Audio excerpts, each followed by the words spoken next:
Welcome back to a new video. We're out here today in the studio. What are we doing in the studio today? I broke down and bought a new mixer slash you can plug microphones into here and plug it into your computer, so it's like a mixer slash interface and it works better. The way I was doing music and the way that I was producing my podcast, so if you're new to the channel, you saw this because of the thumbnail, hit that subscribe button and go back and just rewatch all my videos because we're out here doing things. But when I first started making, I made music and I used to have a plug-in microphone that just plugged into my computer, and then I used that for the longest time, and then I used a USB microphone for the longest time, and it didn't really work as well as XLR, like a real microphone that has XLR plugins and stuff. At that time, I didn't have enough money. Well, I just wanted to do things different. I had enough money, but I didn't feel like spending that a lot of money. So I gave in and bought this thing called the Focusrite iTrack Dock. And the Focusrite iTrack Dock, it's pretty cool, but this thing, it doesn't, you plug too many things. This is from experience in doing it. You plug too many microphones into this thing, it doesn't work as well as you would think would work as well as it should work. The way this thing works, you don't even use your computer to record. You plug in your iPad into this thing, and then you can plug in a microphone. You could use these things right here as a microphone input. You could put these to your monitors. If you're new to recording music, your monitors are also known as your speakers. You could plug in 1, 2, 3, 4 microphones into this thing and do a podcast or whatever, record music, record a couple of mixtapes on this. It was okay for a while. It just is not working that well when you plug 2 microphones in there and trying to have an interview with somebody. I gave in, broke down, and bought this. And this thing right here, I've been testing it out until my headphones broke. My headphones only come out of one ear, and I thought it was the iTrack Dock, and it was making my headphones act goofy, but my headphones are actually broken and only come out of the left ear, so I have to break down and buy some new headphones. But then after I break down and buy new headphones, it's gonna be 100% amazing, because even through one headphone, when I was doing test recordings with this, it worked out so good and it sounded really, really well. So on this thing right here, you could plug in XLR, or you could plug in that one, I don't even know what it's called. You could plug that into there too. As you can see, there's basically 2 ways of plugging a microphone into one. And then it has a thing in here, you could plug a guitar in there, but you could plug a microphone into here that has your spots for your monitors, or your spot for your monitors, or you could plug in some more microphones in here if you really wanted to.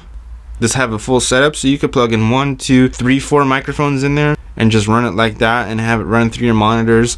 And you can have your headphones go through here, and you could, right here there's a whole list of things you could. This is for your mic, your gain, your equalizer, your low tones, your mid tones, your high tones. It even has effects, so you can put a little bit of reverb and a delay on here. I think this is reverb, or it makes it sound funny. You put a delay on here, and then this is for your playback, and this is for your headphones, and this is for your monitor. So it's worth the money. I bought it off of Amazon for 90 bucks. It's called the Phoenix. I was gonna say I didn't know what the name brand was, but the name brand for this mixer slash interface is called Phoenix. You can go buy an interface and then go buy a really big $1,000 mixer if you wanted to, if that's what you're going for. But like for portability and stuff like that, or just like how I have my studio set up back here, this works perfect for music and podcast. Phoenix thing is USB powered, so it's really convenient. You don't need to plug it in to your wall. You can just plug it into your computer and it's powered up. And another cool thing is, because my microphone is phantom powered, this has a phantom power button on there, so this shoots out phantom power, and that's very, very helpful in dire need. If you have a phantom power microphone, this works exactly with it. The cool thing about this is the USB cord for the thing is so long. I have a USB thing over here that I plug in. Well, you plug the USB into your computer. That is straightly what a USB is for, is you plug it into your computer. But I have a long adapter thing to make the USB a little bit longer, little USB base thing. So I plug it into there, and then I can plug this, if you can see way back here, you plug this in, and then my booth is right behind me. So it's powered on.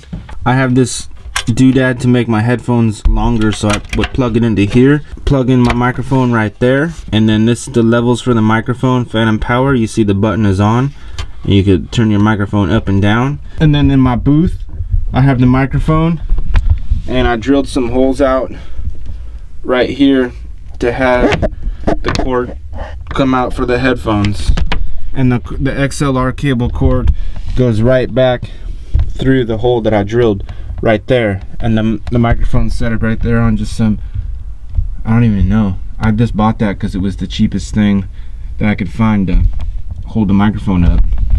And the way the microphone is held up like that, it sounds good. It sounds better than my USB microphone. When this microphone was plugged into the Focusrite iTrack dock, it sounded okay, but not as good as it could. And plugging it into an actual real mixer slash interface, it sounds the way the microphone is supposed to sound. I would show you some recordings, but I just didn't get the right volume setting for it because it was only coming out of one ear in my headphones. So you got to be on the lookout for the new project that I'm working on to hear the new recordings. I got 2 songs already mixed and ready to go and to be launched.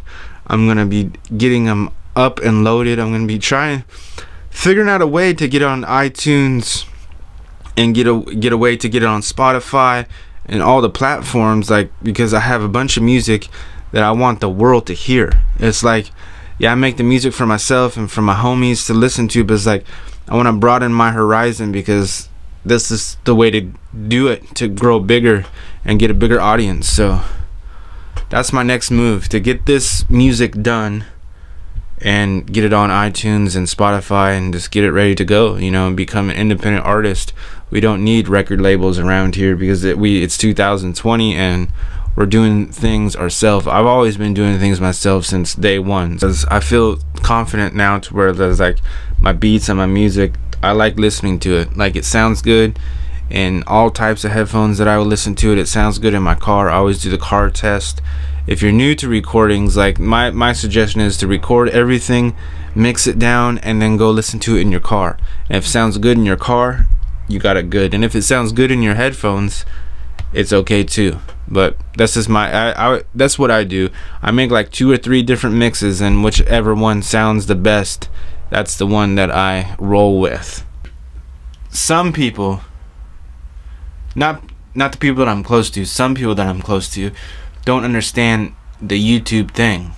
Like, I take it serious. Like, yeah, okay, I showed you my studio, I showed you my new setup for my recordings, and it works good, so whoever's watching this can take that information, and if they're stuck on trying to get, oh, I have a microphone but it sounds okay but it could sound better, what do? You watch this video, oh, there's this inexpensive mixer that you could buy that you could plug in 4 microphones into if you wanted to, and do a podcast and record your music and do stuff like that, or record your guitar or instrument or whatever. You could plug it right into that mixer slash interface and get it done with. My podcast that I've been doing, I've been slacking on the podcast because I just said I had the trouble with the microphones plugged into the thing. Now my podcast is about to be booming and taking off. He cares too much about what other people are doing, and then he looks at me like I don't do anything with my life. And it's like, dude, I work all the time.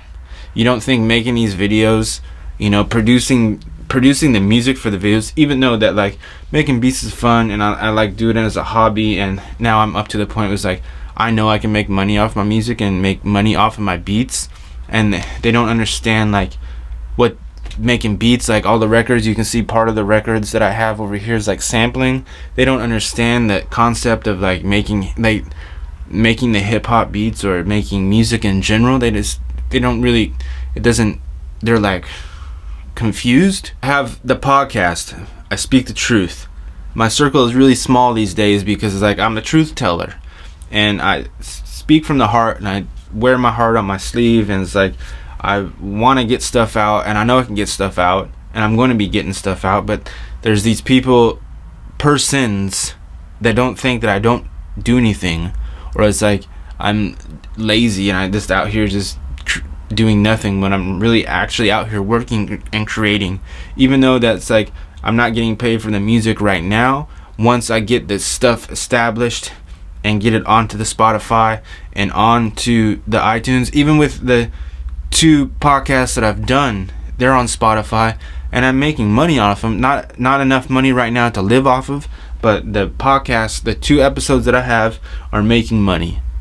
So at the end of the day, you got to realize and think, some people don't think you have a job when it comes down to like doing this video thing, or even if you produce music, they think it's just a hobby. Or even like skateboarding.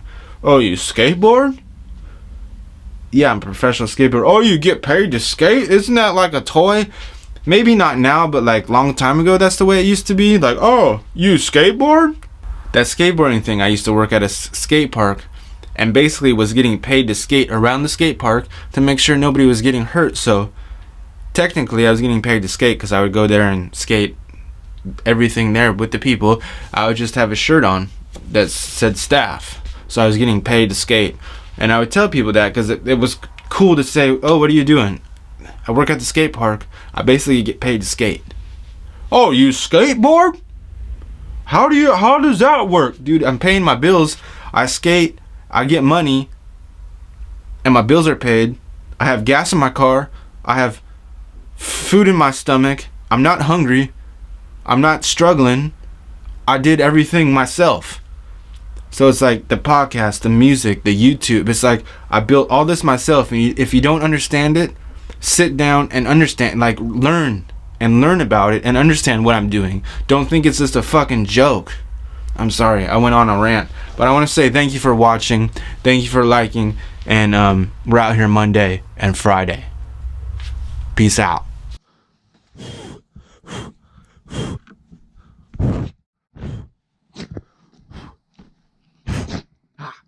Sneezy. Ah.